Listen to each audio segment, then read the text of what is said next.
Okay. There are things going on in this country that are totally suppressed, as you, of course, well know. Well, you don't know what's being suppressed unless you're privy to knowing somebody who knows what's happening. One of the things that's happening up in the Dakotas with our Native American people is terrible, horrendous, unconscionable, and nobody much knows anything about it. But Barbara Nicholson does. She has formed friendships with them over the years and has some things that can be revealed now that and she'll tell you about it, that she was once told only to reveal certain things after this man passed on, and this elder, and he has already. So she is now free to reveal that, as well as to tell you a little bit about what she will offer in her workshop regarding this intercommunication thing, which is enormously exciting, that I think you might be most interested in. There's a lot she has to tell us. She only has 55 minutes, so will you welcome Barbara Nicholson, please, here from Gilman City, Missouri.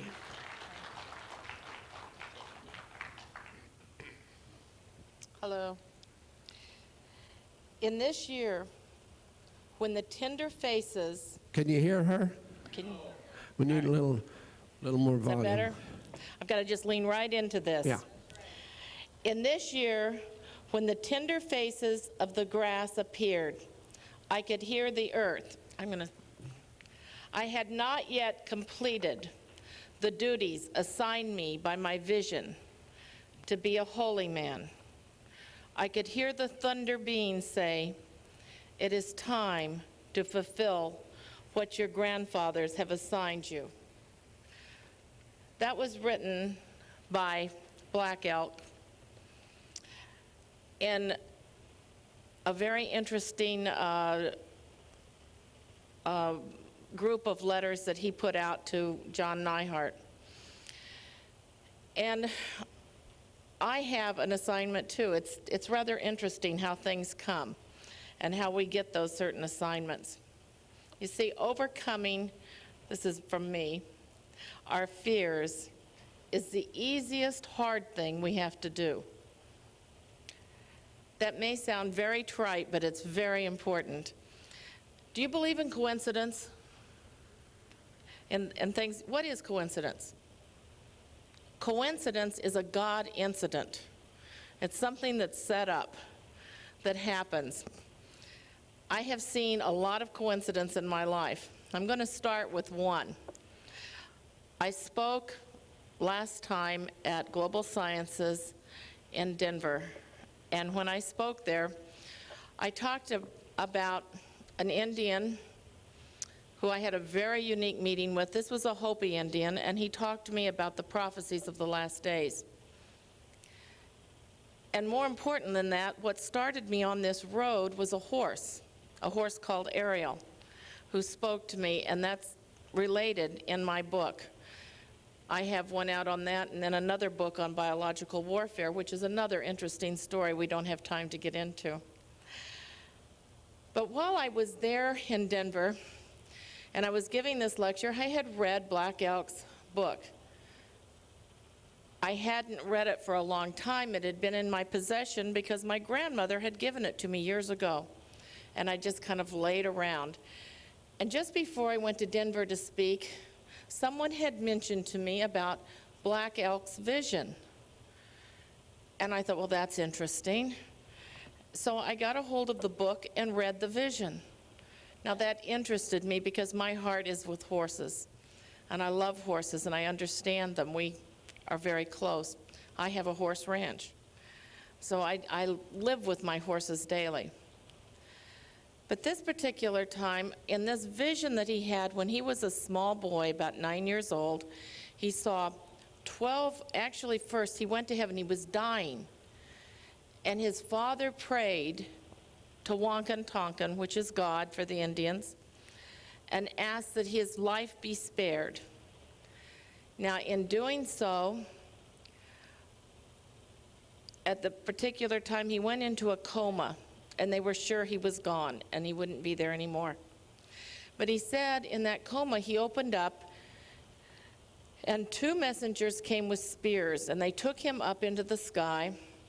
And when he was there, they left him on a cloud, and he was very afraid.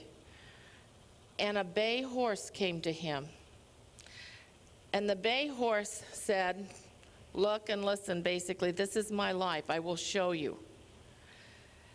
And then 4 black horses came from the west, 4 white horses from the north, 4 red horses from the east, and 4 buckskin or yellow horses from the south. These horses then formed a line of 12 each. And as they paraded across the sky, they thundered past. He was very much afraid, and he didn't understand it. This was a long vision because he was eventually taken to a teepee with the 6 grandfathers with a rainbow over the door. I thought it was interesting when we heard the last speaker talk about symbols, because symbols are very, very important to Indians. They mean something. All things mean something. You know, when Adam went to and was told to name the animals, he just wasn't to give them a name like horse and dog, cat, or buffalo. His names that were given to them all had meaning, and there was a purpose. A horse means the spiritual nature of us. In other words, we have within this body a spiritual body. This is kind of our overcoat, our clothes that we wear. And that spiritual nature is within all of us. It's an actual being. Now, the horses represent that being. And as the horses were thundering across the sky, all the horses turned into all creatures. He came to understand, and this gave him basically a knowledge and a truth within himself that we, just as his ancestors had told him, that we all came from a spiritual beginning together as brothers. And that when we were put here on the earth and we forgot our former existence in this spiritual place, that we came here and the horses were the spirits, and then were our spirits, and then represented coming into all creatures, the 2-leggeds, which is us, the winged people, and the 4-legged people. To the Indians, we're all people, because we all believe that we're all one. Now, this is kind of interesting, but you know, science kind of goes along with that, because we know that if we take an atom and we look right down into the center of the atom, and I'm going to make this very simplistic, and the very nucleus, and if we had a nucleus, and I'm trying to think what sports stadium you have here, all I can think of is the Kansas City Chiefs, which I'm close to there. But down if we take the nucleus of the atom and we would set it in the center of that huge stadium, that nucleus would be about this size. But the light emanating from it, if you were standing on the very top, would blind you. And the music that it sang would almost deafen you. Now, this is the nucleus of an atom. Every atom has intelligence. It has light. And we're made up with millions and billions of these atoms. So is everything. The Indians even considered the grass and the stones. They knew there was a form of intelligence in all things, in which all things came together, in which all things were one. And the reason I'm telling you this is to get a little bit of an understanding of where we're going with it, so you can understand their first beliefs and where their thinking was. So he had this marvelous vision of these horses and of the things, the future times, the past, and the present. That's one of the things that Indians were very good at, was seeing things not exactly where they were, but wherever they wanted to see them. Sort of what we might call second sight, seeing it with the spiritual eyes rather than the physical eyes. As I was reading this book and understanding more about him at the time, because I had done all my work with the Hopis, I knew I had been up to the reservation when I was a very little girl. My grandfather had taken me up there, my grandfather and my grandmother, and it was a wonderful trip. I used to get these wonderful 2-week vacations every summer with my grandparents, and sometimes we'd go to the circus and sometimes we'd go somewhere else. But this trip in 1948 was up to the Pine Ridge Reservation, and there was a reason, because my grandfather had homesteaded that area, and he was familiar with many of the Indians at that time. And as we were coming back down through the Badlands and down a very old road, and we were driving in a 38 Chevrolet with running boards, and I was a little girl in the back seat. I'm starting to tell my age, aren't I? And that car, I can remember coming to a place where there was an old kind of a general store with a filling station in front with one pump and kind of a little part out over the top. And we stopped to get out, and I went inside, and there was an old post office and all these rows with candy bins in there where you could just stick your hand in and pick out any candy you wanted. It was rather hot in the summer, and the candy was a little sticky, and it just looked so good to me. I could hardly wait to get my hand. My grandmother said, "No, no, don't touch that. You don't know who else has been in there." My grandmother was very, very proper. So I couldn't have any candy, but she said, "We'll get you a pop." And my grandfather said, "Would you like to try a Dr. Pepper?" which I'd never tried. And I said, "No." I said, "I think I'll take an orange."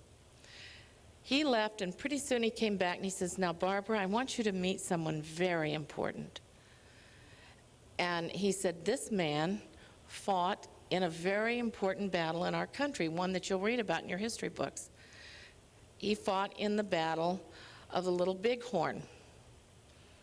And I thought, really? Because I remember hearing about that. He said, "Now I want you to meet him." And I remember meeting him. And more went on with that story, because as it turned out, this very tall, slender, very old gentleman who had a very wrinkled face at first scared me. But he had very kind eyes. And he looked at me and he smiled. And I wasn't sure. I thought perhaps I might have wanted the Dr. Pepper. And Grandma said, "No, you've already got the orange drink yet." So behind my grandmother's back, he handed me his Dr. Pepper and took my orange. And by the way, Dr. Pepper then doesn't taste like it does today. And my grandfather offered to take him home. And he lived just a few miles down the road.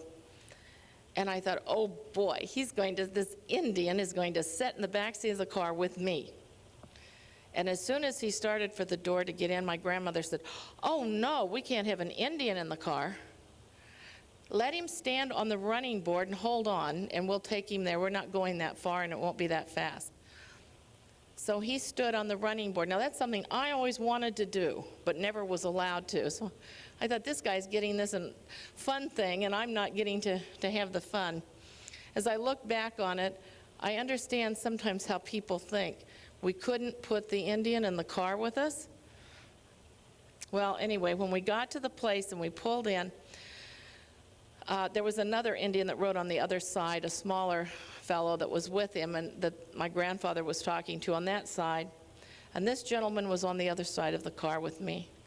And when we pulled into where his home was, my grandmother said, "Oh no, we can't go up that road. It's much too bumpy, and we might get stuck, and they'll just have to walk on up." So my grandfather stopped the car. Well, when he did, I noticed out the window immediately there was a pasture full of horses. And there was a bay, a paint, and a palomino very close. And as soon as the door opened, I shot out. I was to the fence, and that's the first thing I wanted.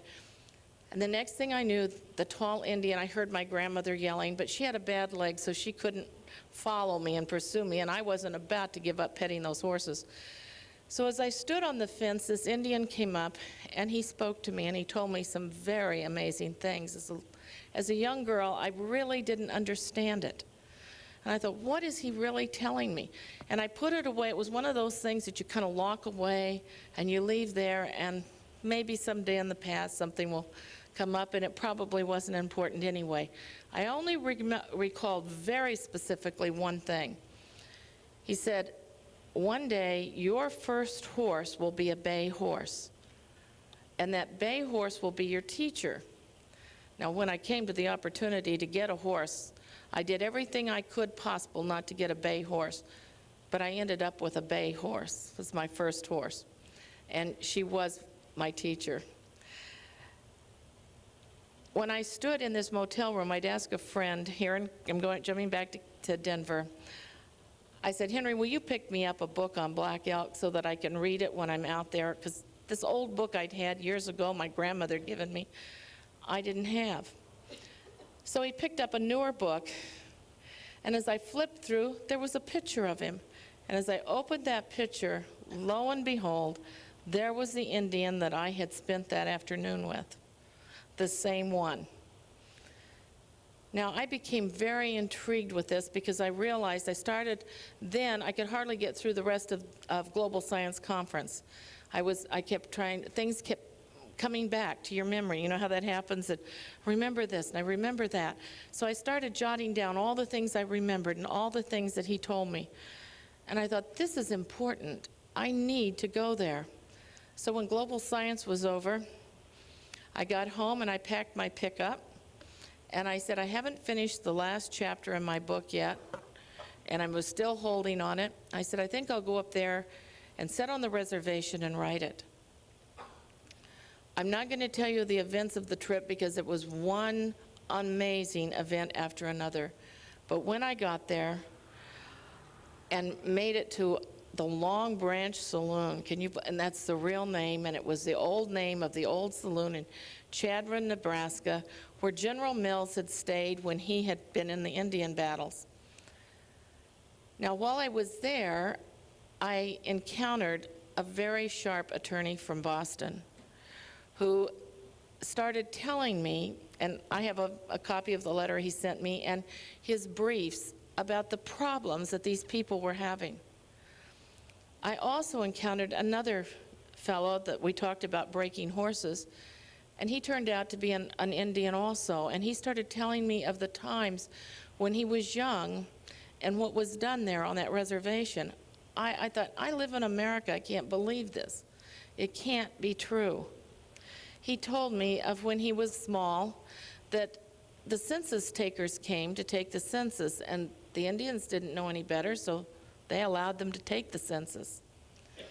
And the next thing you know, we have these Indians that all of a sudden buses pull up at their house and they say, your children all need to now go to schools. Because the white man wanted to take these savages and make them like us, because of course we're the best. We of course have the best program, we of course are much smarter, and we absolutely know what's right and wrong in the world, and the savages didn't. So they took these Indians and they said, we're going to take you to schools. These young children were bussed away from their homes and their families, and when they got to the school, all their Indian clothes and belongings were taken away from them, and they were dressed in real clothes, the right kind of clothing to wear. Their hair was cut in a normal fashion, and they were given, and I remember Lee telling me there would be a big board, and you'd go in and you could pick out the boys on one side and the girls on the other. You'd pick a name. You didn't know what that name was, and they would cross it off. Okay, you're John, you're Bob, you're Bill. These are your real names. Forget those names that you were given as a child. They don't have any meaning. And then they were taken through the door, and groups of them were put in this line. They said, now you're Catholic, you're Baptist, you're Methodist, these are your religions, and you go this way. And this is what you follow, and this is what you believe. And if you ever talk about the religions of your people, your thoughts, your heritage, any of your traditions, you will be beaten. And Lee told me many times how he was beaten till he was just, because he kept wanting to stand up as an Indian. He said, I had a heritage. And he said the things that they believed didn't seem right. And he told me, he said, one day he was put in the line to be a Catholic. And he said, I was talking to the priest, and he was telling me, he said, he had run away. And it's hard to run away because he was transported to the state of Washington, was one of the places he went. It's a long way from South Dakota. But this is where he was going to school, just almost as if they were orphans. And they were treated terrible, but they were going to change their mind, change their way of thinking. He said that he was told, he said, you worship the sun. And he said, no, we don't. He said, we use the sun as a symbol to Wakantanka. The sun isn't what we worship. Wakantanka is who we worship. He's like we are. We're in his image. We look like him. But the sun is just the symbol that we use. He said, you use the symbol too. You have a cross up here. Do you worship it, or is it a symbol? And with that, of course, he got beat, because this was not the correct answer. These things continued. Now, you might ask, why do you suppose they wanted this? What happened that was so important? I have a booth back here, and I'm going to show you the maps. I won't have time because I didn't get them put up. But in 1850, there was a treaty given to these Indians, and they were given their lands, and the Black Hills are their sacred land. All of the Black Hills, clear into Sundance, Wyoming, clear up into North Dakota, down into Nebraska, and most of the western part of South Dakota. Now, there's some interesting things that happened because, you see, our government wanted those lands. That was very important to them to get a hold of them. Why? It has gold, and the lands are valuable. To the Indians, they're very valuable also because they've been a heritage to them. What they did is they signed a treaty. Well, Sitting Bull was the chief at the time, and believe it or not, he was rather clever. And he also had gotten a little bit of knowledge. You see, they would go on these vision quests, which we'll talk about in one of their rites, in which they would go and see the future, the past, the present, and they could see into these things and see what was going on. Now, that also really bothered our U.S. government troops. They didn't like that at all, this ability that the Indians had, because they didn't have it. The military always looks for whatever they can get, and this seemed like to be a big military move that the Indians had. So what he did in putting this treaty together, he said, what we'll do, because he knew they were going to take everything away from him and starve him, and he felt his people in future years would be stronger. He said, we will not sell you our land, but what we will do is we'll lease it to you. And we'll lease it to you for 7 generations. And at the end of that 7th generation, it's our land again. And the government agreed and signed the agreements and the treaties. Now it's kind of interesting because those 7 years are up, or the 7 generations have been up. Sitting Bull has had 7 generations of children, and the time is up. And what have the Indians done? They've come back to the government and they said, we want our land back. Well, you know, Rapid City sits in the middle of that land. There's a lot of interesting things that are going on up there. Mining, logging, many, many enterprises. And the government says, well, now, here's what we'll offer you. We'll offer you a lot of money, and you can take it. Now, you've got to understand that these are the poorest people in the United States of America. They have nothing. They live in the worst poverty when you've been up there that you can ever imagine. They are kept in those conditions, and money is important. They have casinos, but the money goes to the whites. Doesn't go to the Indians. They run cattle on their lands, but it's the whites that run the cattle. The Indians are supposed to have cattle there. And you know, it's interesting because I talked to several of them. When they go up to round up their cattle, if they get any of them, the Indians are shot. They're killed. And you know what well, you know those Indians, they're bad. They're into drugs and problems, and they're just killing each other. There is no police force that helps them. There is a lot of killing going on. And I will say, when they took over, the Indians' biggest problem was the infighting between each other.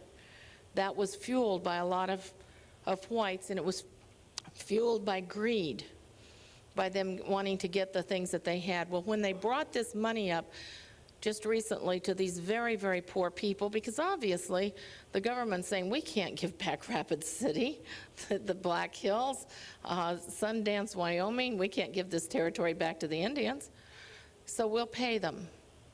Now, in going to pay, do you know what the Indians did? They refused. So now, and they're still living in poverty, but they've refused the payment. It was in the multi-millions of dollars. So now where are they? The Indians are ready to receive their land. They have got attorneys. They're trying to work on it.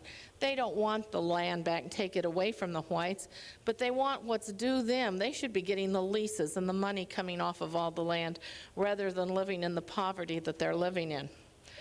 So when I was there, I was beginning to learn all these things. I was absolutely horrified by a part of my American background that I wasn't even aware of, that these people were still struggling, still fighting, and still going through this. So I decided, I thought, did I really meet that old Indian? Were the things that he said to me so important? Is it important that I go find out if this is truth or not? So I started up and I thought, now, if I recall, we came down a road from the Badlands to come back home. So I kind of looked on the map and there was only one road that cut through. And as I cut through that road and started up, I noticed going up the road and I said, well, I wonder if I'm going the wrong way, because I was sitting right beside Wounded Knee where the battle had occurred. And I thought, I was wondering what really happened on that battle, what was that important, what really went on. Well, when I got on up the road, all of a sudden I noticed, I know what this little house looks like that I had stopped at with my grandparents. And I kept looking for it, but the thing that was important as I started up the valley were the white, chalky cliffs on both sides of the road. And I remember as we drove down that, this came back to me. At that time, there was a song that was very popular that I really liked. It was called The White Cliffs of Dover. Some of you may have heard of that song. And I'd been singing it all in the car as we went along, and I saw those cliffs, and I remember saying to my grandmother, I said, are those like the White Cliffs of Dover? And she said, well, I don't know, I've never seen them. And all of a sudden, here were the White Cliffs. I knew I was in the right spot. I knew I was coming to it. Now I was looking for this old house, and all of a sudden I saw a place. I said, this is where this house should be. This is where this cabin should be. And as I looked up, it wasn't there. But across from it was kind of a trading post called Pinky's. So I pulled in there and I thought, sure, I know. In fact, sitting on the spot was a beautiful big post office. So I went into this store and I decided to buy something, some soda pop. And as I was standing there, I started describing this store that I felt was sitting over where the post office used to be, or was. And I described it to the girl. And she kept saying, no, the post office has always been there. And I said, well, it's a pretty new building. Before it went up, wasn't there an old? No, she said. And I thought, well, I'm wrong. And then as I turned to go, two old Indian women turned to me and he said, we know what you're talking about. She said, because I was describing the candy. And she said, we used to get candy in there too and reach our hands in. And all of a sudden, it all came back as they described it all exactly as I'd seen it. I had been describing it to them. And that's when I said, well, that's where I met Black Elk. And I said, could you tell me? I said, I know it's only a mile or two down the road where his house is, or if it's still standing. She said, oh, yes, it's still standing. And, of course, she asked if I meant Nicholas or Ben, and I wasn't sure. I said, well, the one that fought in the Custer's Last Stand. She said, that's Nicholas. But she said, you surely couldn't have known him. He didn't pass away until 1950. And I said, well, I met him in 1948. She said, well, then you could have known him. So they showed me. I drove down the road, and I pulled in. And as I did, I could feel the area. I knew I was right. I could feel this incredible love, this incredible sensation. You know, if we stay in tune with things, we'll feel it. We'll know when something's right. And as I pulled in, I looked over, and here was this field. And I started writing now all the impressions that were coming to me, all the things that I remembered. I was writing as rapidly as I could when all of a sudden a car came by. And a woman stopped and came out, and she said, "Are you having car trouble?" And I said, "No." And so she looked at me strange because I was kind of in a driveway. And I said, "No." And then I told her the story. And she stood just fascinated. And she says, "Well, my name's Claire." And she said, "My descendant is, I'm descended from a cousin of Black Elk." She said, "My descendant was Crazy Horse, who also fought in that battle." And then pretty soon her sister Twyla came over, and we talked all afternoon. Twyla told me a horrible story that had happened to her. She said when she was a young girl, she had gotten pregnant. She was not married. And she said this happened a lot with a lot of the Indian girls. And she came to the hospital, and when she got there, she said they delivered her baby and took it away, and she said they sterilized her. And she said that's what they were doing with all the Indian girls at the time. And she said it was done unbeknownst to them. They didn't know. And so she said when she got older, she was furious that this happened. She went back to fight over it. And what she found in all that time that she was fighting and working with it is they never could find any papers that she'd signed. They said, well, they must have gotten lost in Washington somewhere.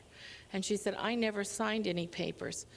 She said there were hundreds of young girls. Now that practice, because of so many complaints and people now coming in to help, has stopped.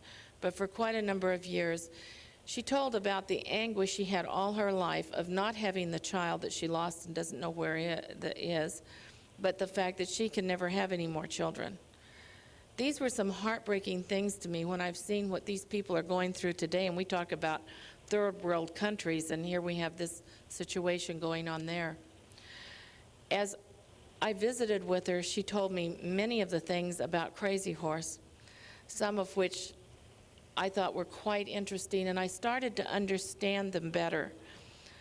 I was fortunate enough to find the place where Crazy Horse was buried, and I say that fortunate because it was an interesting story. But probably the most interesting story was the type of man that he was. Both he and Black Elk were what you call holy men. And holy men went on vision quests. And during the time, and as we go back, and I will explain this a little bit, at the time of these Indian wars that were going on, the Indians were really being run over and taken off of their land. They didn't understand what was going on, and they would go in and have a vision and go up and pray to Wankantanka to find out, why is this happening? What does this mean? That these white people are coming in, so many of them? What are the soldiers doing? Why are they doing the things that they're doing? And they would get visions of what was going on, and they would know it before it would happen. Now, on one occasion, and there were good and bad on both sides, but most of the time, the Indians were seen as savages, warpath, and everything was being taken over on their land. They were losing the buffalo. They realized they would have to make treaties or they were going to die. The most famous Indians we've heard in history happened to come out of this Lakota area, the Lakota Nation.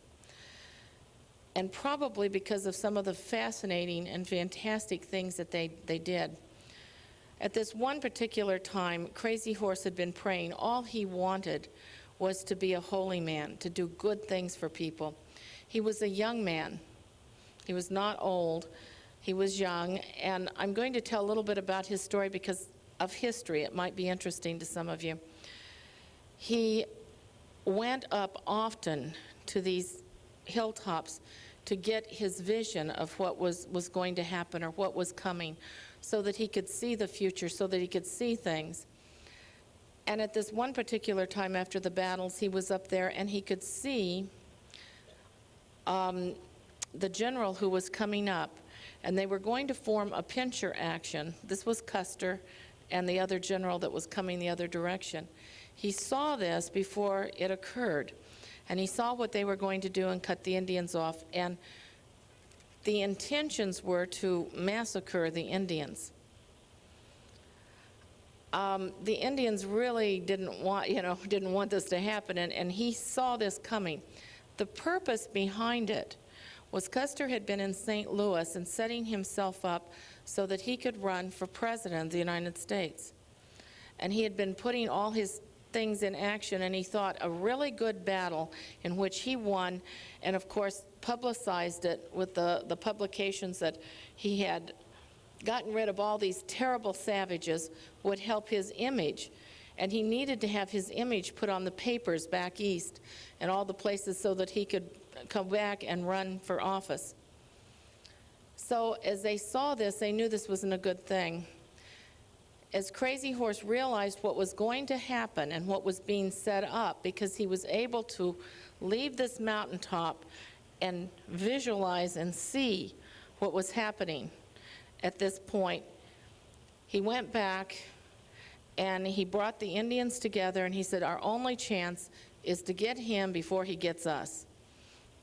And what he did was they rallied everyone. Now that was a very difficult battle, and as Black Elk explained and told me, he said he would put the young warriors in front and the older ones behind, and they were told to ride on top of the ones in front and to actually take their things and hit them and strike them with leather quirts to hit their horses to make them go faster as they were attacking, even if they hit the Indians themselves in the back.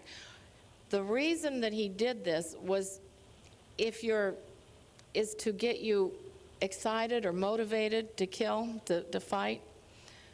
He realized these people didn't want to fight. And so by beating them into fighting, they were almost more afraid of what was being struck behind them. As they rode in, they had no way to turn around. So as they rode to battle, very few Indians were killed. Of course, now they did some things too that really helped prevent this. I was fascinated when I started hearing about them being able to see without being there. And I related to an incident that had happened to me. When my husband and I were at a place in Boulder, we ran across a man who was hiding out, as you want to call it, from the government. His name was, I'm going to just give you his first name, Skip.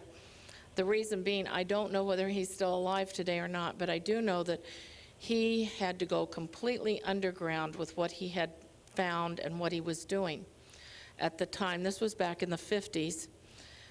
And he had discovered, going back to a lot of the ancient things in Europe and working with them in Europe, he had found a thing he called second sight, which was basically what the Indians were doing, but it was on a more scientific basis.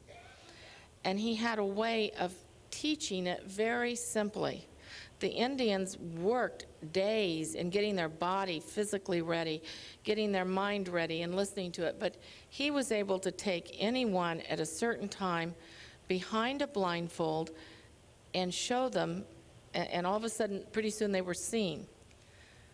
Now, this occurred in the 1950s, and he went into to prove this and to prove how good this technique was. He demonstrated it for a reporter called Jack Anderson of the Washington Post, and he had several other top people there who were watching this demonstration. He used his daughter as the subject, and he blindfolded her. Now, they were afraid she might see something, and I remember the daughter telling me they put 50-cent pieces and taped them to her eyes. And then they put the blindfolds on. They stuffed cotton up her nose and in her ears. I thought, how can you see out your ears? But she said practically every orifice she had in her face, they would stuff something in where she couldn't see at all, taping part of this around to make certain she couldn't see. Then Jack Anderson, along with another couple of people, went in the other room. They both wrote some things down on letters, They folded the letters, put them in envelopes, and then they put them in sealed or in locked file cabinets. Each one had a file drawer that they put this letter in. And they came back into the other room, and they asked her now if she would, and he showed them the demonstration. He started with the beginning parts of it in which you use sponges and different things that you work with. And when he finished this demonstration, then he took her further, and she was able to read every single message exactly, and would write, had someone write it down for her.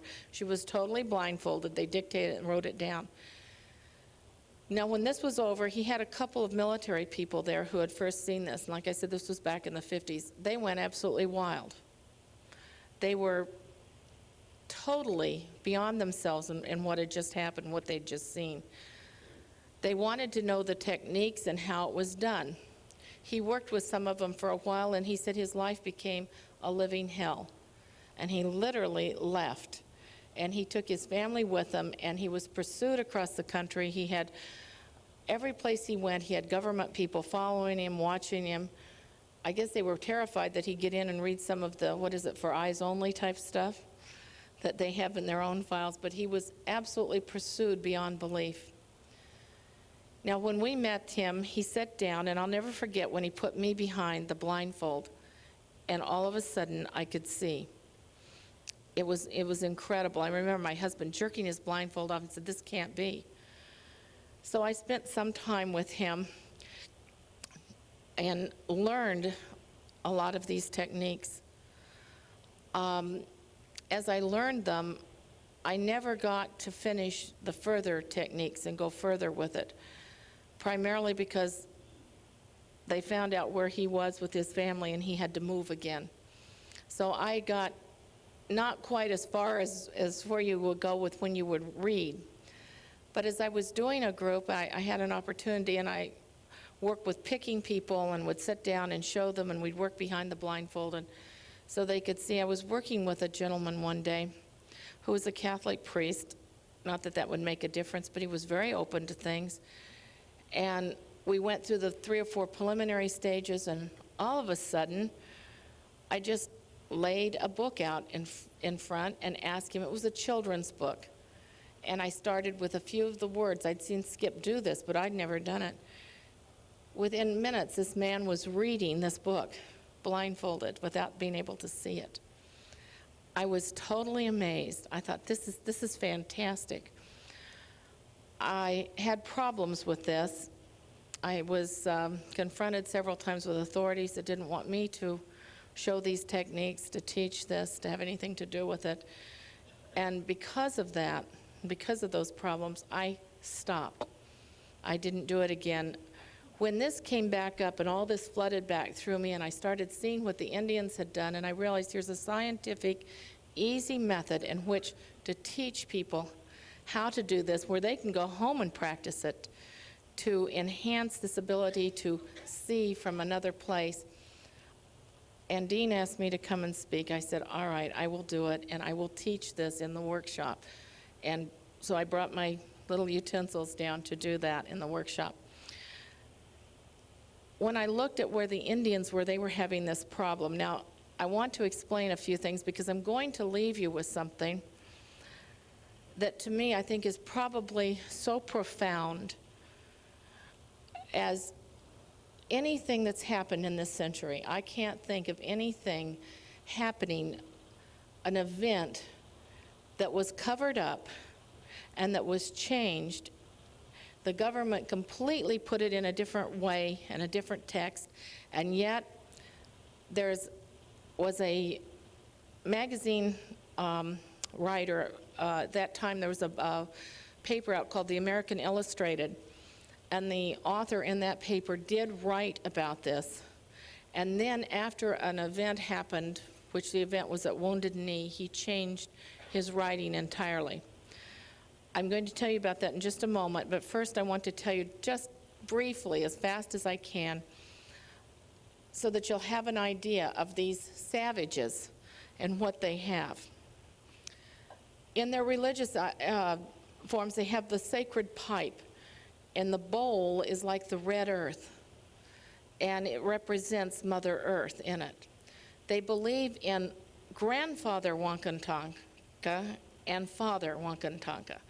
And these, so we have a father and a grandfather, and we have a grandmother and a mother. And the earth is our mother, and we have another mother in heaven. And our grandfather is the one in heaven.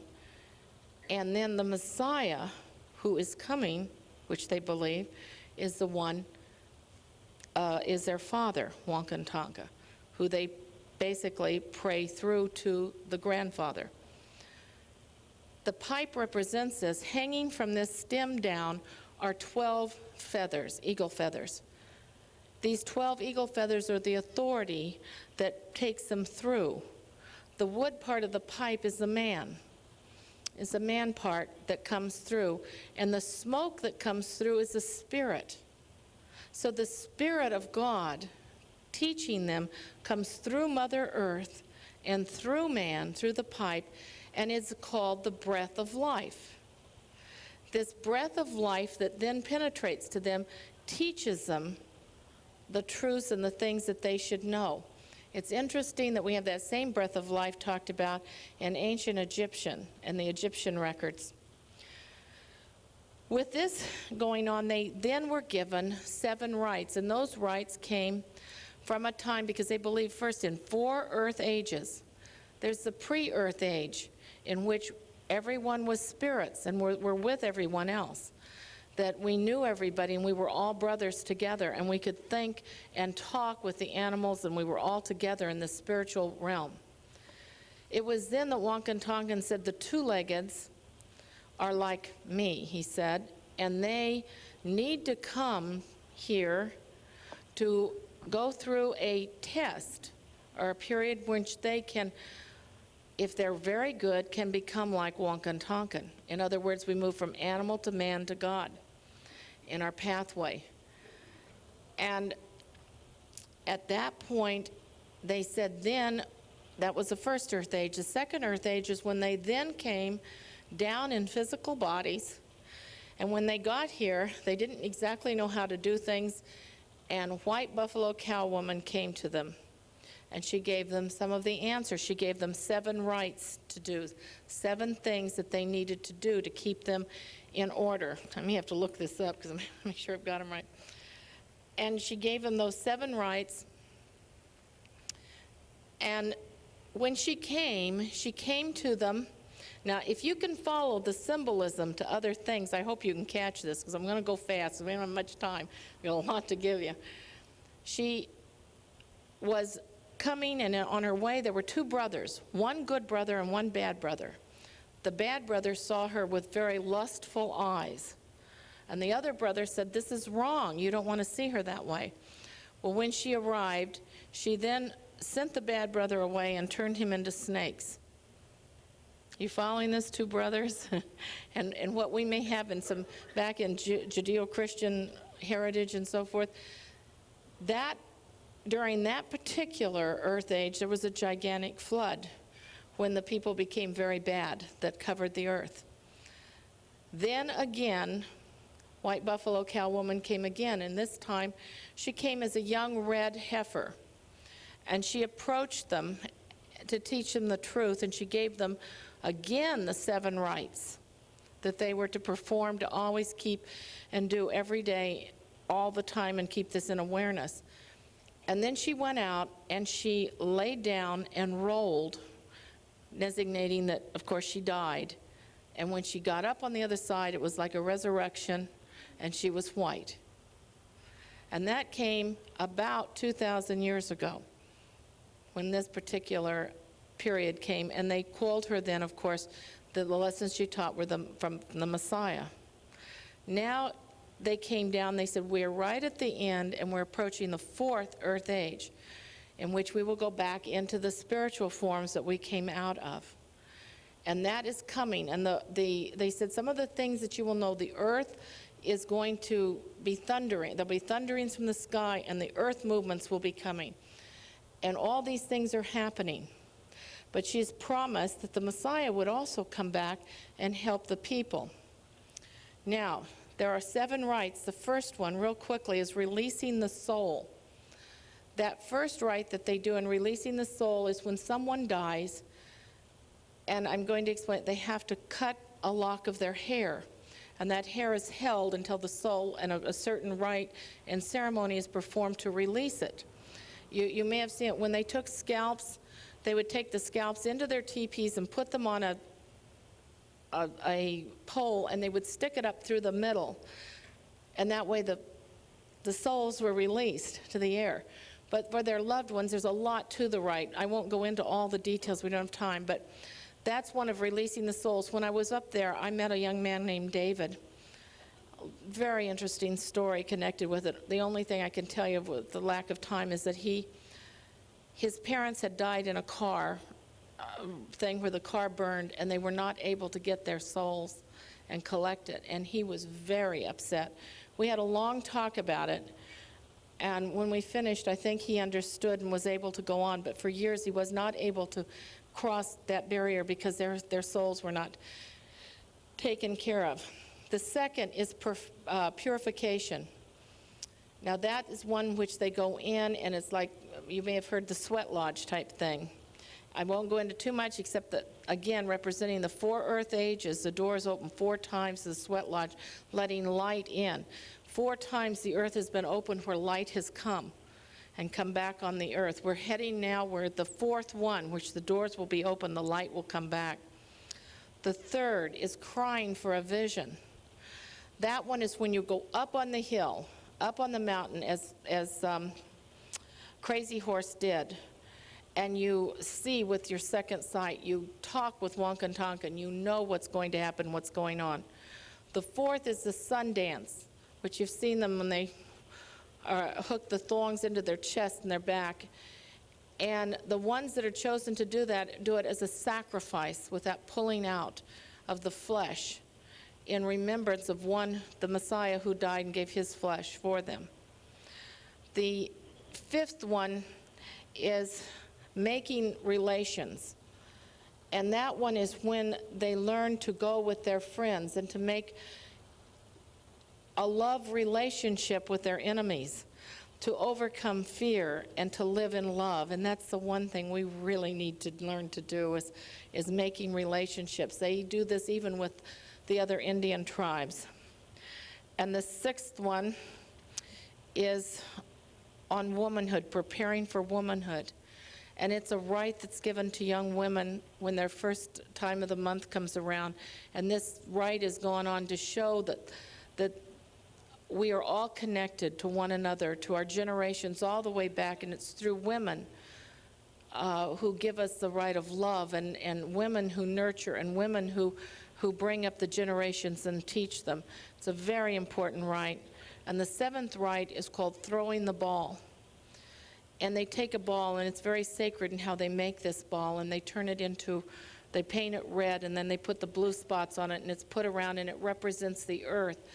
And then it represents the crossing of the paths of Wankan Tonkan and the others who have crossed the path to teach it. And the ball is then taken in. I haven't gotten into even the directions and what they mean. They all mean something that we'll relate to. They throw the ball to someone in the West, and they throw it back. And a little girl is chosen to throw the ball. As they go around each area, the ball represents the earth, and it represents the 4 directions in which they're throwing it. They must always retrieve the ball and bring it back. At the very last, and the ball reminds them that we're all connected to one another, that we're all one in everything and in purpose, and that the earth is our purpose and meaning here to help us to return to Wankan Tonkan. That the very last, when the ball is then thrown into the air, which Wankan Tonkan would then catch as it comes back. But the ball then represents being the earth or the world that we live in. Now, those are their 7 rites.